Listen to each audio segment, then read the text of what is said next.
Bismillahirrahmanirrahim. Assalamualaikum warahmatullahi wabarakatuh. Alhamdulillahirabbil alamin wassalatu wassalamu ala asyrafil anbiya'i wal mursalin wa ala alihi wa sahbihi ajmain.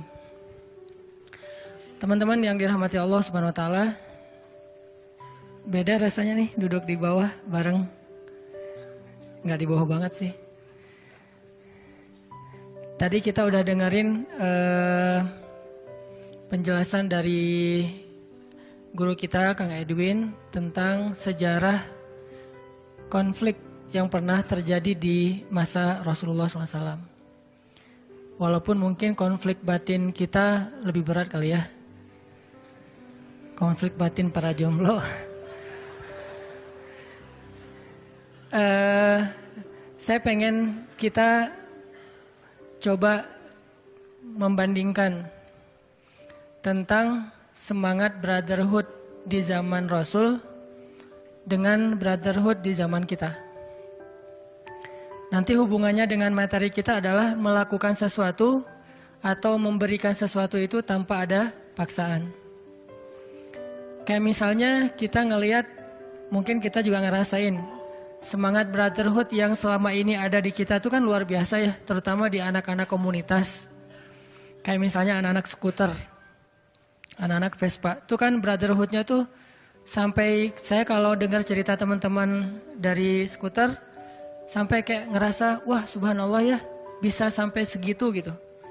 Kayak misalnya ada anak Vespa yang lagi jalan dari Bandung ke Pangandaran. Terus tiba-tiba di daerah Ciamis atau di daerah Tasik ada masalah. Mungkin mesinnya rusak, mungkin ada masalah apa gitu di jalan. Dia tinggal telepon temennya yang di Bandung, nanti temennya akan ngeling lagi, ngeling sampai ujung-ujungnya tiba-tiba dia lagi berhenti di jalan, didatangin sama anak-anak Vespa atau skuter Tasik. Atau bahkan kalau ada anak skuter lewat ngelihat ada orang yang lagi di jalan pakai skuter dan ada masalah, itu walaupun nggak kenal, langsung nyamperin ya. Gitu nggak sih? Langsung nyamperin kan? Nah ini langsung nyamperin nih, kenal juga enggak, orang mana atau kerjaannya apa, dia orang kaya atau orang biasa, nggak peduli, yang penting dia sama-sama senang dengan skuter. Alasannya luar biasa ya, gara-gara sama-sama senang dengan skuter muncul brotherhood. Kalau dia pakai skuter berarti dia saudara saya. Brother tuh. Ikhwah. Ada lagi misalnya teman-teman anak motor. Mau teman-teman dari Briges, XTC dan yang lain-lain misalnya. Asal dia anak yang sama dengan motor, bukan motor sih. Sama dengan saya gitu, satu kelompok gitu, maka mau gimana pun dia saudara. Kalau dia disakiti berarti yang bangkit itu satu kelompok, satu komunitas gitu. Semuanya akan menuntut balas. Itu brotherhood yang memang udah ada di hati setiap manusia. Cuman motivasinya beda-beda. Ada yang motifnya karena hobi, kayak tadi skuter. Ada yang motifnya karena mungkin satu kelompok atau satu komunitas seperti teman-teman motor misalnya. Ada yang motifnya mungkin kekeluargaan. Kayak saya dulu misalnya pas lagi keluar negeri. Keluar negeri itu orang Indonesia itu lebih kompak. Kenapa? Karena kita berada di negeri orang kan. Biasanya tuh kalau kita keluar negeri pasti lebih kompak. Kayak misalnya di Bandung, orang Aceh lebih kompak. Kenapa? Karena di Bandung. Kalau di Aceh biasa-biasa aja. Orang Sunda kalau ke Medan itu kompak. Karena di Medan. Kalau di Sunda mungkin ya nggak seperti itu gitu. Artinya ada motivasi yang menjadikan kita itu brotherhood-nya tuh lebih kuat. Dan itu selalu kayak gitu. Sampai di Mesir juga kita masing-masing punya kekeluargaan. Kekeluargaan mahasiswa Al-Azhar dari Jawa Barat misalnya. Itu teman-teman orang Sunda semuanya. Kalau ngumpul haram pakai bahasa Arab. Padahal semuanya belajar di Al-Azhar tapi nggak mau pakai bahasa Arab. Semuanya Nyunda. Kalau orang Aceh juga haram pakai bahasa Arab. Semuanya bahasa Aceh. Yang agak repot kalau ketemu orang Sunda sama orang Aceh gitu. Dan baru belajar bahasa Arab sama-sama bingung, akhirnya satu bahasa Sunda, satu bahasa Aceh, penerjemahnya yang bingung. Kalau kita lagi jalan tuh, ada orang Indonesia, orang Arab, orang Afrika. Itu semuanya menceritakan tentang negerinya adalah surga. Orang Indonesia bilang Indonesia itu potongan surga di dunia. Orang Arab mengatakan Arab itu negeri para nabi. Orang Afrika mengatakan apa gitu ya. Tertanya deh ke orang Afrika gitu. Masing-masing membanggakan negerinya. Yang jelas teman saya orang Afrika, orang Kongo. Dulu namanya Zaire, terus berubah jadi Kongo. Dia tuh kalau nyebut nama negerinya lengkap. Kongo Demokratia, gak mau bilang Kongo doang. Kongo Demokratia. Dan dia bilang sebodoh-bodohnya orang Afrika itu pintar bahasa Prancis loh. Karena emang mereka kan ngomongnya pakai bahasa Prancis kan. Di Afrika itu anak kecil ngomongnya bahasa Prancis. Sama kayak di Paris kan, anak-anak kecil TK tuh ngomongnya bahasa Prancis tuh udah cas-cis-cus lah. Keren-keren gitu. Mereka punya kebanggaan. Dia bilang di Kongo itu penghasil uranium terbesar di dunia.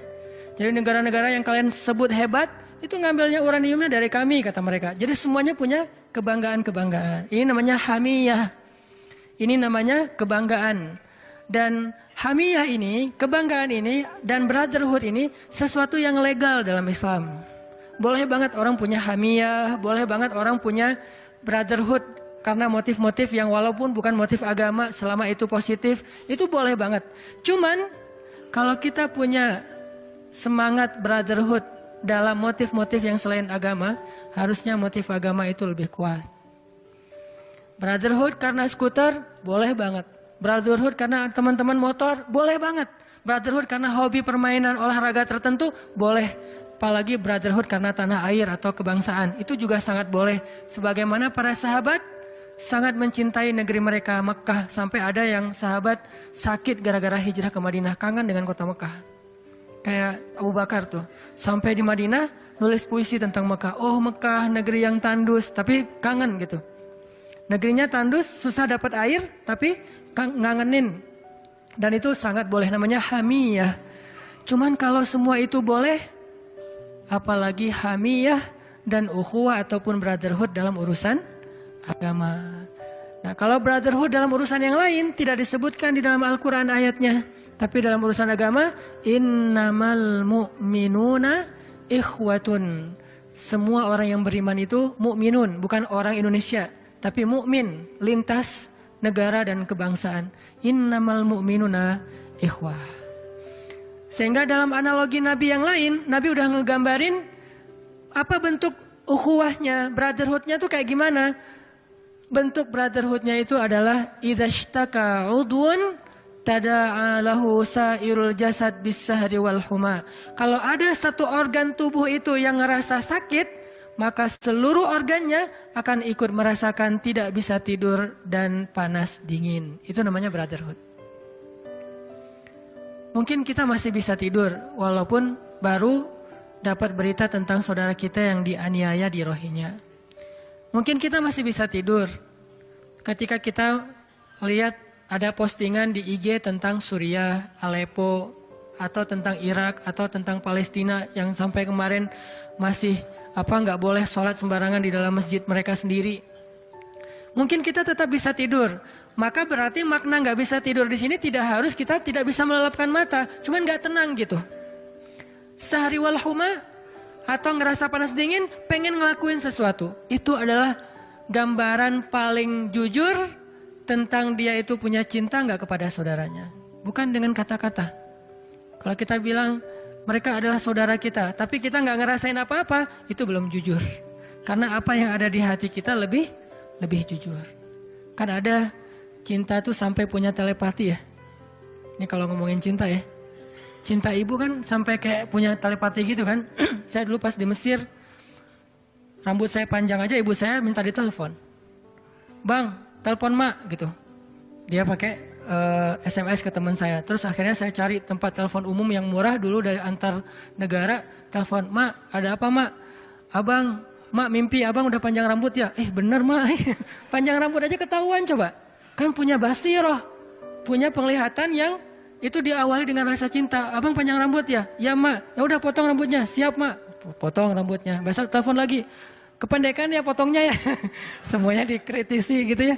Artinya ibu itu bisa tahu. Sampai saya sakit ibu bisa tahu. Dan istri juga kayak gitu loh. Karena punya perasaan gitu. Tiba-tiba dia lagi pegang piring, piring jatuh. Kenapa? Suaminya macam-macam misalnya. Ini tuh bahaya tuh. Makanya cinta itu dia ada rasa dan memang wujud gitu. Bukan sekedar kata-kata, misalnya kita ngegombal tentang persaudaraan. Palestina adalah negeri yang kami cintai, atau saudara kami di Suriah. Itu ngegombal ya. Tapi terwujud nggak dalam hati dan perasaan kita? Sampai kita kayak ngerasain kesusahan mereka padahal belum ngelihat postingan di Instagram. Kenapa ya 2 hari ini saya nggak enak makan, nggak enak tidur? Ternyata Palestina lagi di embargo misalnya. Kenapa ya saya semalaman nggak bisa tidur? Ternyata malam itu terjadi masalah di Suriah. Dan itulah yang dialami oleh mukmin harusnya. Itu pernah dialami oleh Rasulullah Sallallahu Alaihi Wasallam, oleh para sahabat, bahkan oleh seorang khalifah yang sangat adil, yang urutan ke-6 di antara Khulafaur Rasyidin, namanya Nuruddin Zinki. Teman-teman pernah dengar? Paling-paling 4 ya. Abu Bakar, Umar, Utsman, Ali. Ada 2 lagi nih Khulafaur Rasyidin. Yang ke-5-nya Umar bin Abdul Aziz, dan yang ke-6 itu namanya Nuruddin Zinki, orang Turki. Nuruddin Zinki, gurunya Salahuddin Al-Ayyubi. Kalau teman-teman tahu Salahuddin Al-Ayyubi, ini agak-agak klise kalau nggak tahu gurunya. Karena ini lebih keren daripada Salahuddin. Cuman Salahuddin lebih selebgram daripada Nuruddin. Kan belum tentu yang paling terkenal itu lebih banyak ilmu daripada yang enggak ya. Kalau dilihat followersnya mah mungkin Salahuddin followersnya lebih banyak daripada Nuruddin. Tapi Nuruddin lebih keren daripada Salahuddin. Ya, yang jelas belum tentu yang lebih terkenal itu lebih hebat daripada lebih hebat daripada yang nggak terkenal. Nuruddin Zinki seorang khalifah yang ahli hadis. Beliau menulis kitab hadis riwayat beliau sendiri. Jadi bukan riwayat orang lain, beliau sendiri yang merawikan hadis tersebut. Jadi ini presiden perawi hadis. Coba bayangin, presiden perawi hadis, ilmunya kan banyak banget tuh. Sampai beliau pernah merawikan sebuah hadis tentang Nabi tersenyum setelah menyampaikan hadis itu. Kalau nggak salah istilahnya hadis musalsal. Hadis yang kalau kita baca, kita harus ikut ekspresi Nabi. Kan banyak hadis tuh dibaca dengan nada yang berbeda dengan nada Nabi ya. Sehingga kesannya berubah. Kayak misalnya Nabi nyampein gini. Wahai anakku, kata Nabi kepada anak kecil Ibnu Abbas, jagalah Allah, Allah jaga kamu. Nabi ngomongnya gitu. Pas dibaca sama khatib di atas mimbar, wahai anakku, gitu kan ya. Jagalah Allah, sesungguhnya Allah, dan gitu. Jadi berubah kan. Gara-gara berubah nada, kesannya Nabi lagi marah-marah, padahal Nabi nggak marah-marah. Nah, hadis ada yang memang kita membacanya dengan ekspresi Nabi. Kalau Nabi senyum, kita bacanya senyum. Kalau Nabi sedih, kita bacanya sedih. Salah satu hadisnya, hadis tentang doa safar. Kalau kita naik di atas kendaraan, kita baca doa safar yang standar, Bismillahirrahmanirrahim, Subhanalladzi sakhkhara lana. Terus baca, Rabbi zalamtu nafsi, faghfirli fa innaka ghafurun rahim. Wahai Tuhanku, aku sudah menzalimi diriku, ampunilah aku. Siapa yang bisa mengampuni dosa selain Engkau? Engkau pengampun lagi maha penyayang. Lalu tersenyum. Lalu hadis ini disampaikan oleh Ali bin Abi Thalib. Ali pun tersenyum setelah menyampaikan hadis ini. Orang-orang nanya kepada Ali, ya Abul Hasan, wahai Ali, kenapa Anda tersenyum? Kata Ali, aku mendengar hadis ini dari Rasulullah SAW dan beliau tersenyum. Lalu aku bertanya, kenapa Rasul tersenyum? Kata Rasulullah, aku tersenyum karena Allah tersenyum. Jadi Allah tuh tersenyum kepada hambanya kalau kita baca doa itu. Dulu saya kan pernah ngomong kan, kalau kita beristighfar tuh Allah senyum tuh kan ya. Itu ada hadisnya, cuman gak perlu saya sebutin teksnya. Nah itu salah satunya diriwayatkan oleh Nuruddin Zinki. Sehingga ketika Nuruddin menyampaikan hadis ini, beliau gak tersenyum. Diam aja. Murid-muridnya tahu hadis itu. Kemudian bertanya, ya Syekh, kenapa Anda tidak tersenyum? Bukankah Rasulullah tersenyum setelah menyampaikan hadis ini? Kata Nuruddin, bagaimana saya akan tersenyum sedangkan negeri muslimin sedang dijajah oleh pasukan salib waktu itu. Dimyat namanya. Sampai segitunya. Gak bisa gak tersenyum. Ngelihat makanan, teringat saudaranya di Palestina, di Suriah, dan seterusnya. Ini artinya ada hamiyah, ada brotherhood, ada ukhuwah yang memang bukan basa-basi tapi ada di dalam hati mereka. Innamal mu'minuna ikhwah. Sehingga Nabi SAW mengatakan, kalian tidak disebut sempurna imannya sampai mencintai saudaranya seperti dia mencintai dirinya sendiri. Bisa nggak kita ngerasain kayak gitu? Mencintai saudara kita seperti kita mencintai keluarga kita sendiri. Anak-anak yang terusir di Rohingya itu bukan anak orang lain, tapi rasanya buat kita seperti anak kita sendiri. Kalau yang punya anak. Kalau belum, adik-adik kita sendiri. Yang jelas bukan istri kita sendiri ya, itu istri orang gitu. Istri-istri di Rohingya adalah istri saya, bukan. Itu mah beda. Khusus buat anak sama adik kakak gitu ya. Kalau untuk pasangan yang pakai akad dulu baru boleh ngaku-ngaku. Akad juga belum kan? Lamar juga mungkin masih ditolak. Ini teman-teman, berarti kita rasain tidaklah dia sempurna imannya sampai dia mencintai saudaranya seperti dia mencintai diri sendiri. Artinya apa? Sampai dia mencintai orang lain, saudaranya sesama mukmin seperti dia mencintai keluarganya sendiri. Seperti kita mencintai anak kita, adik kita, kakak kita, orang tua kita. Jadi yang terusir, yang sampai meninggal di sungai, meninggal di laut, itu bukan orang lain teman-teman. Harusnya kita ngerasain itu adalah ayah saya, ibu saya, kakak saya, adik saya, anak saya. Kalau udah bisa ngerasain kayak gitu, berarti insya Allah udah punya brotherhood dengan motif iman. Yang tadi tetap dijaga, jangan ditinggalkan. Tadi kita punya brotherhood dengan motif ulin. Brotherhood dengan motif hobi. Sekarang brotherhood dengan motif iman. Jadi kita bukan hanya bisa punya rasa ikatan gara-gara sesuatu yang kita senangi aja, tapi punya sebuah ikatan gara-gara sesuatu yang kita yakini, bukan cuma yang kita senangi. Sehingga kita terus berpikir nih ngapain ya, apa yang bisa saya lakukan ya. Saya udah donasi sih, tapi kayaknya ngerasa kurang gitu, ngasih lagi. Kalau perlu saya kayaknya harus ke Suriah. Ngapain? Ngasih solusi konkret. Salah satunya mungkin ini khusus buat yang udah sering ditolak, di sana insya Allah nggak akan ditolak. Banyak banget loh, yang perempuan-perempuan yang di sana jadi sendiri, jadi mungkin tidak ada yang ngurus. Kalau teman-teman ngerasa putus asa di Indonesia, ke Suriah insya Allah. Nggak ada mertua di sana nanya kamu kerjaannya apa, nggak. Dari mana? Indonesia. Yang penting Indonesia aman lah udah. Bawa aja anak saya yang mana nih? Ada 5 anak saya teh, bisa pilih coba. Masya Allah ya. Yang putus asa, tapi saya kira di sini nggak ada yang putus asa. Di atas tuh semuanya pada siap insya Allah. Cuman kalau ada nih ya, kalau ada yang putus asa, mangga silahkan ke Suriah. Dan itu solusi konkret banget loh. Nikahin, jadikan warga Indonesia, udah selesai kan? Mungkin kalau kita bawa mereka ngungsi ke Indonesia agak susah. Tapi kalau menikahi mereka, alhamdulillah, bukan kita, teman-teman maksudnya. Saya mah nggak bisa. Nggak boleh saya teh. Ada istri saya di bawah. Enggak. Maksudnya teman-teman nih yang jomblo-jomblo yang ngerasa putus asa, Ustadz ditanya terus, Ustadz kuliahnya udah lulus belum? Kerjanya apa? Udahlah, nggak usah repot-repot. Di sana maharnya juga yang penting bisa ada tiket pulang ke Indonesia, udah mahar itu teh. Bisa kayak gitu. Kayak di Turki tuh teman-teman. Di Turki itu pengungsi Suriah di sana itu lebih dari 3 juta. Itu sama dengan seluruh penduduk Bandung kan? Penduduk Bandung kan kurang lebih 3 juta orang. Berarti Turki ngasih makan satu kota Bandung setiap hari selama bertahun-tahun dari APBN mereka sendiri. Gak pernah ngutang ke luar negeri. Dan yang ngasih makannya siapa? Bukan cuma pemerintah. Yang ngasih makannya juga rakyat Turki itu sendiri. Karena punya brotherhood yang kuat. Sehingga satu keluarga Turki memberi makan satu keluarga pengungsi Suriah. Sampai kemarin tuh pemerintah Turki ngasih kayak semacam beasiswa kepada cowok-cowok Turki yang pengen menikah dengan perempuan Suriah yang jadi pengungsi, yang miskin, yang sendiri, dan akan diberikan gaji oleh pemerintah Turki bagi yang menikah. Mudah-mudahan pemerintah kita ngasih program kayak gitu insya Allah. Yang menikahi para pengungsi karena perang atau menikahi perempuan-perempuan yang mungkin kurang mampu karena keluarganya diuji dengan kemiskinan, berarti dikasih beasiswa oleh pemerintah. Tinggal berarti perginya ke pelosok-pelosok, ke Garut, ke pelosok Tasik. Ngapain? Pengen dapat beasiswa. Beasiswa pernikahan sebulan 1 juta lumayan lah ya. Untuk hidup berdua. Ustadz gimana hidup berdua sebulan 1 juta? Makanya piringnya jangan 2, 1 aja. Dan itu lebih romantis.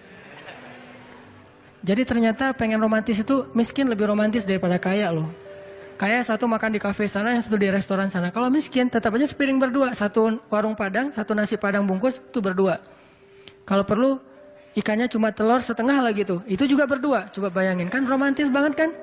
air putih 1 gelas berdua, nasi sepiring berdua. Sehingga insya Allah akan Allah berikan keluarga yang jauh lebih nyaman. Nah ini hubungannya siapa ya? Pokoknya gitu deh. Ukhuwah. Coba kita renungkan, bandingkan brotherhood di zaman kita ini dengan brotherhood di zaman para sahabat. Terutama yang Allah rekam di dalam surat Al-Hasyr ayat 9. Itu simbol brotherhood paling agung, paling fenomenal yang pernah ada di zaman para sahabat. Brotherhoodnya orang Ansor. Ansor itu emang terkenal sih, cintanya kepada Muhajirin itu kayak sampai nggak masuk akal. Muhajirin itu kan bukan siapa-siapanya Ansor kan. Beda klan, beda kabilah, bahkan dulu tuh sebelum masuk Islam, mereka tuh saling membanggakan diri dan saling menjelekkan. Apa orang Quraisy tuh gini-gini, kata orang Quraisy, apa orang-orang dari sebutlah orang Ansar teh terbagi dengan Aus dan Khazraj. Apa orang Aus, orang Khazraj itu nggak penting dan nggak keren gitu. Orang-orang Quraisy yang paling keren, saling membanggakan diri dan menjelekan yang lain dulu sebelum Islam. Begitu datang Islam, la ilaha illallah Muhammadur Rasulullah, kata orang Ansar, orang Muhajirin adalah saudara kami. Begitu orang Muhajirin hijrah ke Madinah, orang Ansar sudah menyediakan sebagian dari hartanya untuk Muhajirin, dihadiahkan setengah loh. Jadi kalau kita punya tabungan, coba bandingkan teman-teman. Kita punya tabungan nih, biasanya berapa tabungan rata-rata? Sebutlah 10 juta. Berarti 5 juta buat Muhajirin. 5 juta lagi buat saya dan keluarga. Kalau yang punya tabungan 100 juta, 50 juta buat Muhajirin. Kalau yang punya tabungan 1 miliar, 500 juta buat Muhajirin. Itu nggak tanggung-tanggung ngasihnya, setengah. Makanya kalau kita mau ngeremehin orang Ansor, merasa bahwa brotherhood kita lebih baik, baca deh sejarah orang Ansor memberikan setengah harta mereka. Luar biasa ternyata. Terus pas mereka lagi panen, kan Muhajirin itu nggak jago bercocok tanam ya, jagonya perang sama, jagonya militer sama dagang. Itu keahlian Muhajirin, militer sama berdagang. Ansor keahliannya bercocok tanam, sawah, ladang, kebun korma. Ketika mereka panen korma, mereka nggak mau mengambil hasil panen itu kecuali mengundang kaum Muhajirin. Jadi kaum Muhajirin pas hari panen tuh ngumpul di Masjid Nabawi. Mereka zikir-zikir gitu, nggak enak keluar takutnya nanti bikin orang Ansor nggak enak hati gitu. Hari ini hari rayanya orang Ansor. Muhajirin di masjid aja. Terus orang Ansor udah ngumpulin semua korma hasil panen. Mereka panggil orang Muhajirin. Ya Rasulullah, kami ingin mengundang saudara-saudara kami orang-orang Muhajirin untuk datang ke kebun korma. Kata Nabi, ada apa? Kami baru selesai panen ya Rasul, dan kami tidak akan mengambil bagian sebelum orang Muhajirin mengambil bagian mereka. Orang Muhajirin disuruh ngambil bagian dulu dari bagian panennya orang Ansor. Padahal yang kerja orang Ansor, pemilik tanah orang Ansor.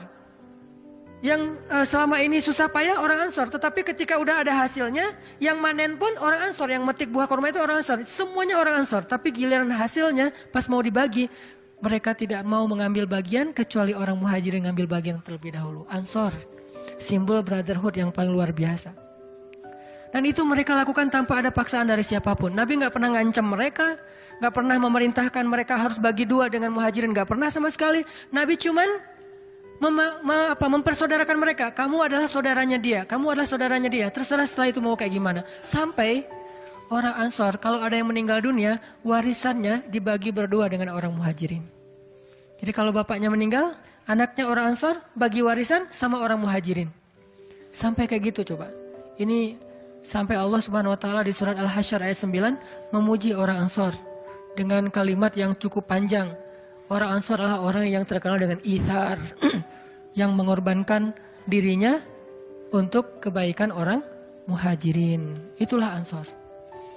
Sehingga kalau teman-teman kita ngerasa mungkin alhamdulillah Indonesia ini dikasih kesempatan mau menjadi, karena umat Islam itu cuma punya dua peran.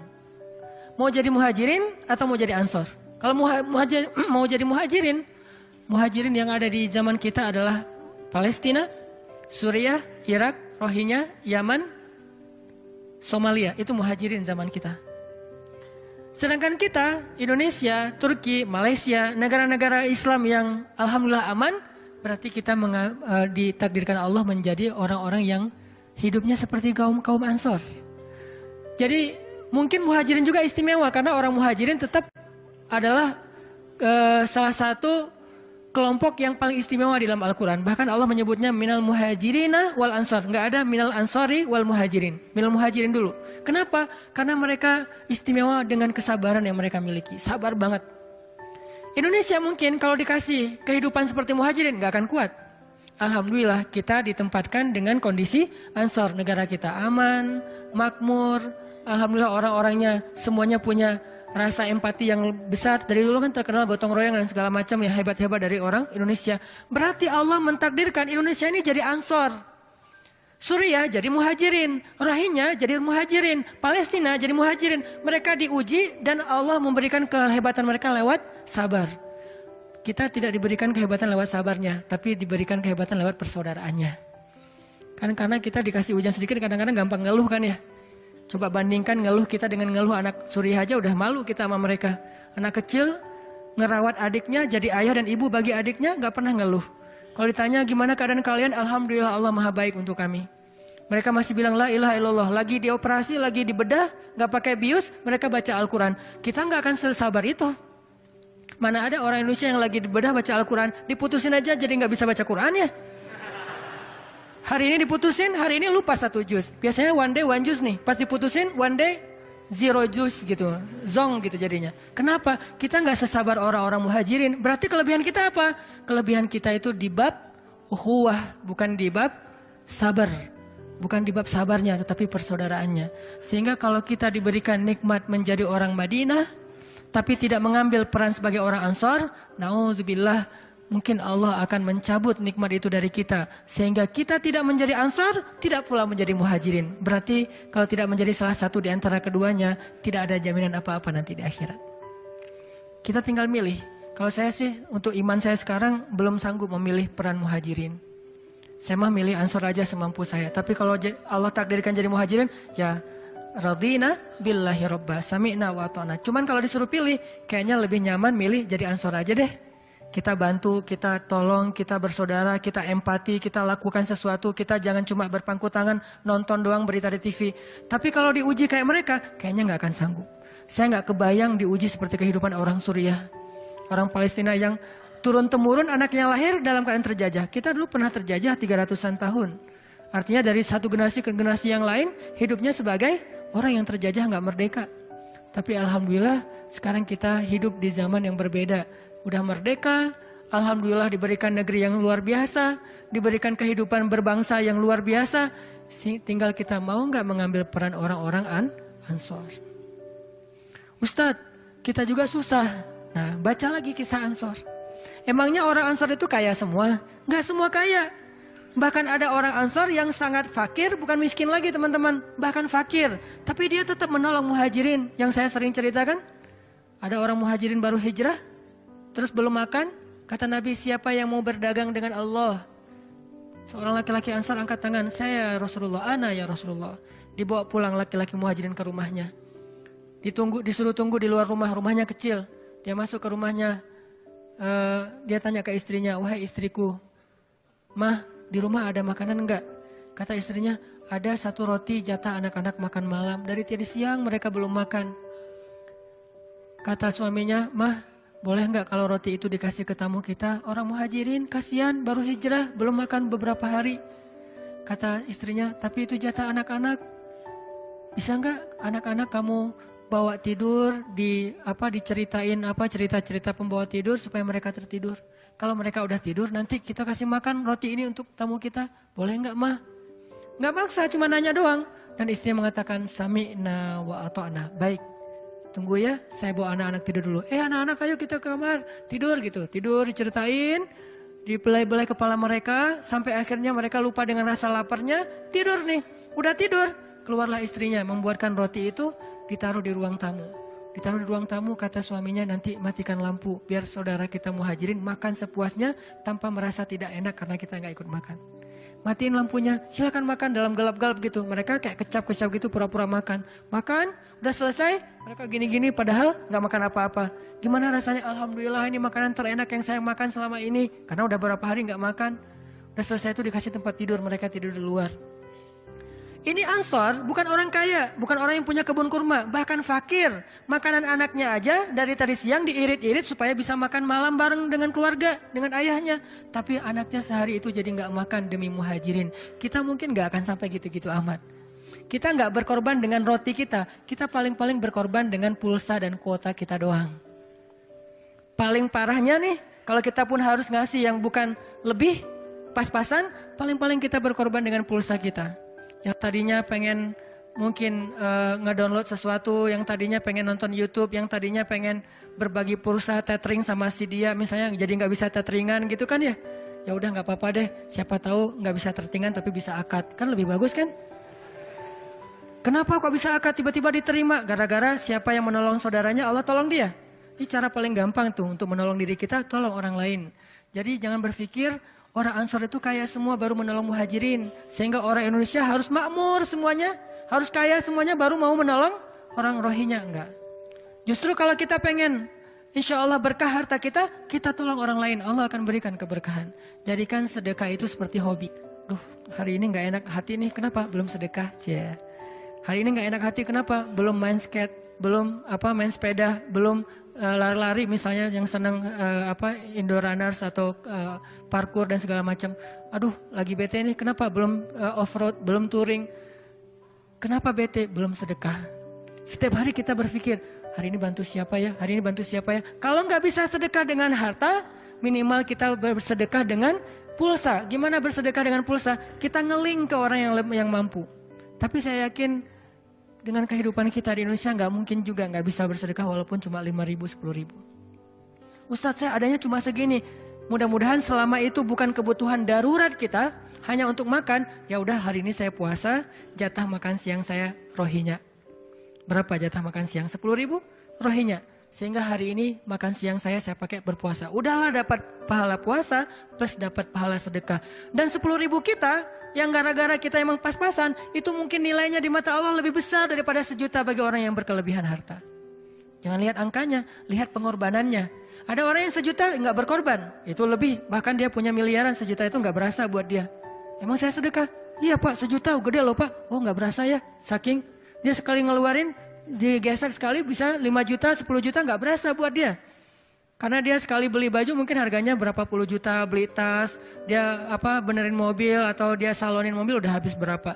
Renovasi rumah udah habis berapa. 1 juta nggak berasa buat dia. Kita 100.000 itu diingat sampai bertahun-tahun. Kenapa keingat? Karena itu pengorbanan. Berarti 100.000 kita kadang di mata Allah lebih besar daripada jutaan bagi orang yang berkelebihan harta. Makanya jangan berkecil hati dengan angkanya. Tapi lihat pengorbanan di angka itu. Sebesar apa pengorbanannya. Al-jaza ala qadril masyaqqah. Balasan Allah itu tergantung tingkat kesulitan dalam beramal.